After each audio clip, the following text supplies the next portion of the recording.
Bonjour à tous, bien-aimés. Je vous invite à une lecture dans Actes chapitre 10. Actes chapitre 10.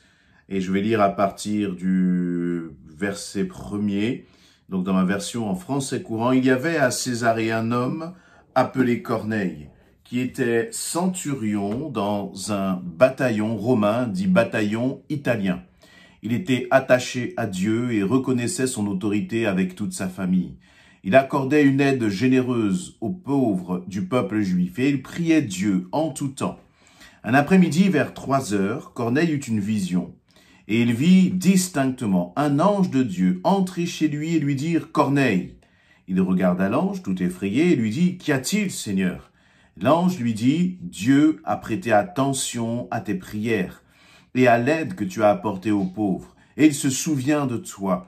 Maintenant, envoie des hommes à Jaffa pour en faire venir un certain Simon, surnommé Pierre. Il loge chez un ouvrier du cuir, nommé aussi Simon, dont la maison est au bord de la mer. Quand l'ange qui venait de lui parler fut parti, Corneille appela 2 de ses serviteurs et l'un des soldats à son service, qui était un homme attaché à Dieu. Il leur raconta tout ce qui s'était passé, puis il les envoya à Jaffa. Je vais m'arrêter là, mais je vous invite vraiment à prendre le temps de continuer de lire ce chapitre 10 du livre des Actes et qui va se terminer tout simplement par le fait que Pierre va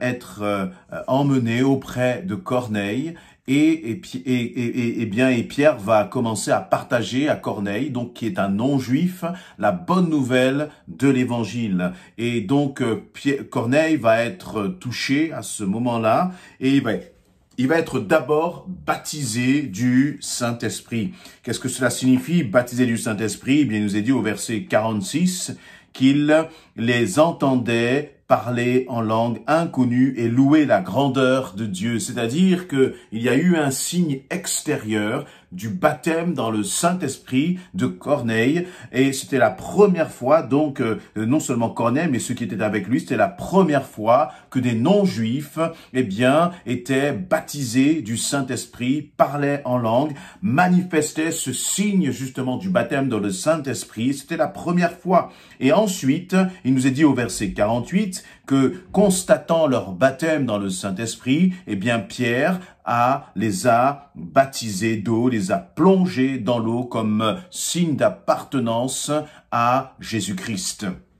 Et donc, dans ce passage, c'est intéressant de voir quelles étaient un peu les caractéristiques de Corneille. Premièrement, il nous est dit que, donc, comme je l'ai dit, Corneille était un centurion, c'est-à-dire que il était chef d'un bataillon de 100 soldats romains. Corneille était un Romain, donc un non-juif. Il n'avait pas grandi dans une synagogue, il n'avait pas grandi dans la connaissance justement de la loi, de l'ancienne alliance, mais il aimait Dieu, il était attaché à Dieu. Et lui et toute sa famille, nous est précisé, était vraiment sous l'autorité du Seigneur. Et donc, il accordait même une aide généreuse aux pauvres. Il nous est dit au verset 2, il priait Dieu en tout temps. Donc Corneille était un homme qui n'avait pas reçu une instruction peut-être religieuse en tant que juif, mais il aimait Dieu, il chérissait Dieu dans son cœur, il passait du temps à prier. Et donc c'était un homme dans lequel il y avait une sorte de soif de Dieu, de soif de plus.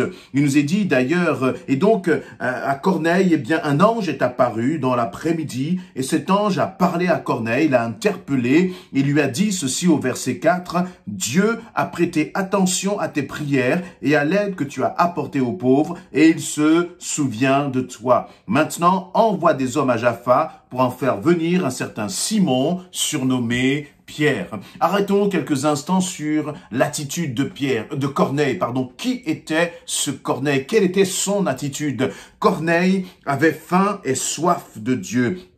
Corneille était attaché à Dieu. Et j'aime la phrase que va prononcer cet ange. L'ange va dire « Dieu a prêté attention à tes prières. Et j'aimerais t'encourager là justement à travers cette attitude de Corneille. Corneille, donc, était un homme qui aimait Dieu, mais qui n'était pas baptisé du Saint-Esprit. Corneille était un homme qui recherchait Dieu. Et nous ne savons pas quel type de prière il faisait, mais Dieu a prêté attention à sa prière. Et comment Dieu a prêté attention à sa prière? Comment est-ce que Dieu a répondu à sa prière? Eh bien, Dieu a répondu à sa prière en envoyant un ange parler à Corneille. Et cet ange a dit à Corneille, Corneille, tu vas chercher Pierre, tu vas chercher l'apôtre Pierre, tu vas le faire venir chez toi. Et là déjà, il y avait une dimension miraculeuse, parce que Pierre, qui était l'apôtre des Juifs, eh bien, en tant que Juif, il s'interdisait tout contact justement avec les non-Juifs. Il s'interdisait d'entrer, de manger, de partager dans la maison d'un non-Juif,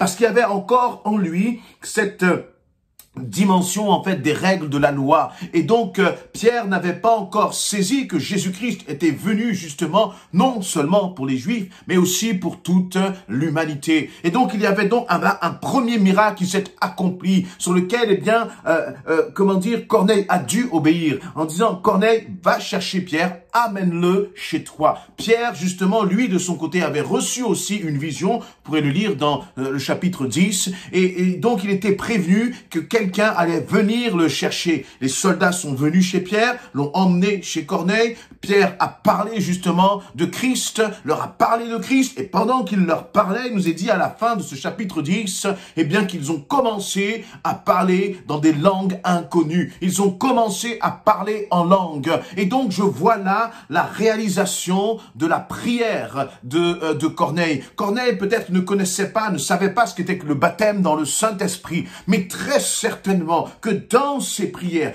Corneille, qui aimait Dieu, qui priait Dieu tout le temps, devait sentir dans son cœur qu'il y avait là comme une limite, qu'il atteignait là comme, une sorte de frustration à ne pas pouvoir aller plus loin dans sa relation avec le Seigneur. Il avait soif de plus, et il avait soif de plus, il était déterminé, et Dieu a entendu ses prières. Mon ami, mon frère, ma sœur, où en es-tu? As-tu soif de plus? As-tu soif d'avancer encore? Vous voyez, et Corneille était dans cette attitude-là. Non seulement il avait soif de plus, mais il avait aussi un cœur à servir. Il avait aussi un cœur à donner. Et Dieu avait vu cela. Et je crois que c'est pour cela que, Corneille a été baptisé du Saint-Esprit. C'est pour cela qu'en un instant, très simplement, la langue de Corneille s'est déliée et il a commencé à glorifier Dieu dans des langues inconnues. Premier point, Corneille avait soif de Dieu. Deuxième point, Corneille priait tout le temps. Troisième point, Corneille était un homme obéissant, parce que lorsque l'ange est venu lui parler, lui qui était chef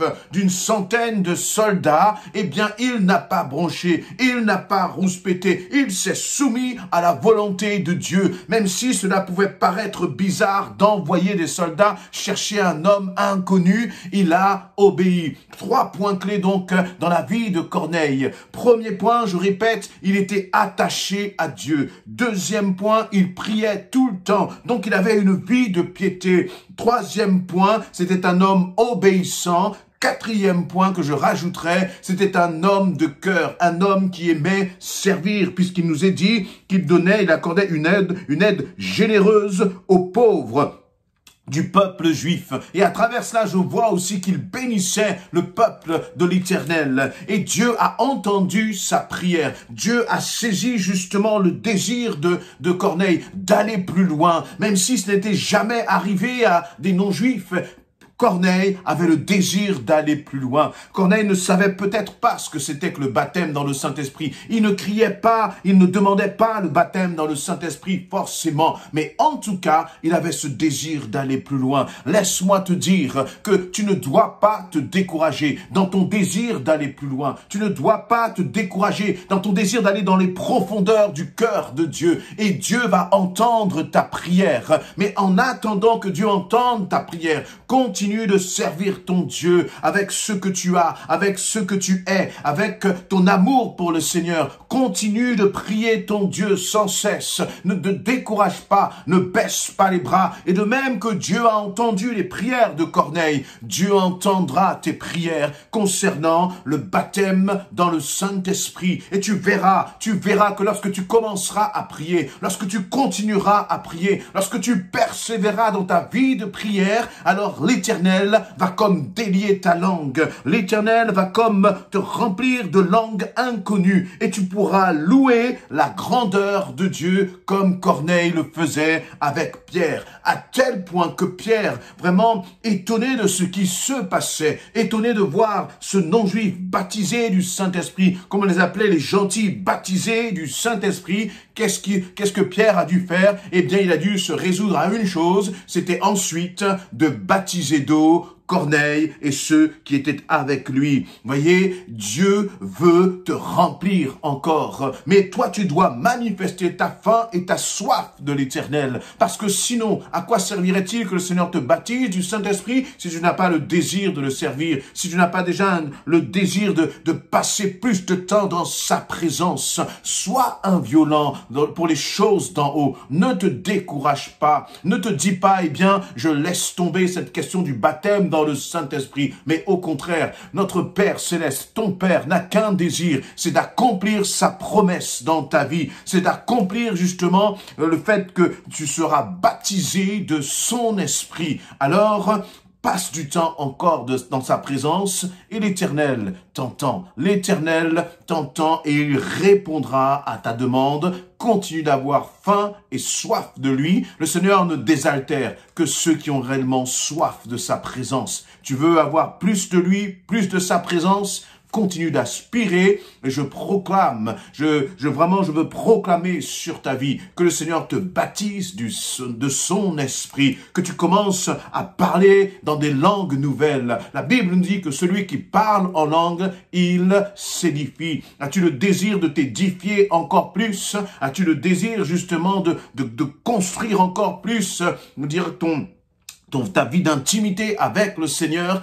Corneille priait en tout temps. Corneille priait tout le temps. Donc Corneille saura faire un très bon usage de se parler en langue. Et toi aussi, mon frère, ma sœur, ne néglige pas ta vie de prière et tu verras que le Seigneur va te oindre. Je ne parle pas là simplement, bien sûr, du parler en langue. Je parle vraiment de cette dimension du baptême dans le Saint-Esprit. Cette dimension où le Seigneur déverse son esprit en abondance sur ta vie. Ton corps est le temple du Saint-Esprit. Mais ce que le Seigneur veut par-dessus tout, c'est que ce temple soit vraiment dans cette plénitude, dans cette dimension de plénitude de l'Esprit, afin que tu sois un instrument efficace entre les mains de ton Père. Alors mon frère, ma sœur, je t'invite encore à continuer d'être attaché à Dieu, à continuer de prier en tout temps et je crois que le Seigneur te prêtera la même attention qu'il a prêtée à Corneille il y a 2000 ans.